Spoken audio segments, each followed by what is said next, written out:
समय की कीमत। बहुत समय पहले की बात है। एक छोटे से गांव में अनवर नाम का एक लड़का रहता था। वह मेहनती था, पर समय को कभी महत्व नहीं देता था। दिन भर खेलना, इधर उधर घूमना और काम को टालना उसकी आदत बन चुकी थी। उसके पिता, जो एक किसान थे, हमेशा उसे समझाते, बेटा, समय सबसे अनमोल धन है। यह एक बार चला जाए तो कभी लौट कर नहीं आता। अनवर हर बार हंसकर टाल देता, अभी तो बहुत समय है पिताजी, बाद में कर लूंगा पढ़ाई और काम।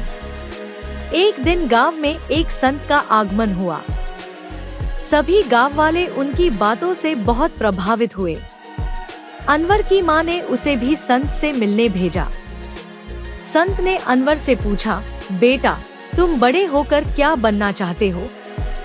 अनवर ने आत्मविश्वास से कहा, मैं बड़ा आदमी बनना चाहता हूँ, बहुत धन कमाना चाहता हूँ। संत मुस्कुराए और बोले, बहुत अच्छा, लेकिन क्या तुम जानते हो कि उस सफलता की सबसे पहली सीढ़ी क्या है? अनवर ने सिर हिलाकर कहा, शायद कड़ी मेहनत। संत बोले, कड़ी मेहनत जरूरी है, पर उससे पहले आता है समय का सही उपयोग। इसके बाद संत ने अनवर को एक कहानी सुनाई। एक बार एक राजा को अपने जीवन के अंतिम दिन का सपना आता है। वह घबराकर जाग जाता है और अपने मंत्री से कहता है कि वह जीवन में बहुत कुछ करना चाहता था, पर सब टालता रहा।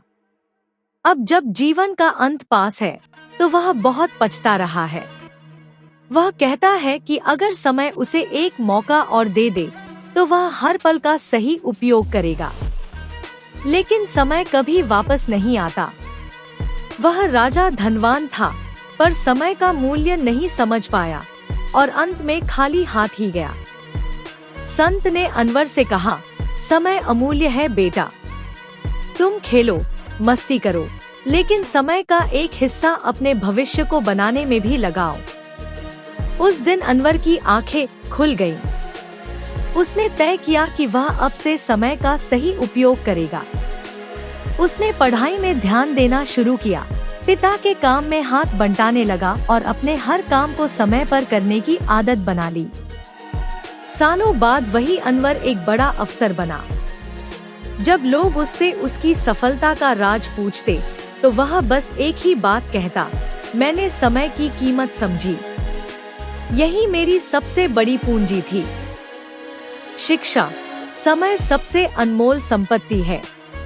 धन, पद और प्रतिष्ठा सब वापस मिल सकते हैं, पर बीता हुआ समय कभी नहीं लौटता। इसलिए हर पल का सम्मान करें, उसका सदुपयोग करें, यही जीवन की असली कुंजी है।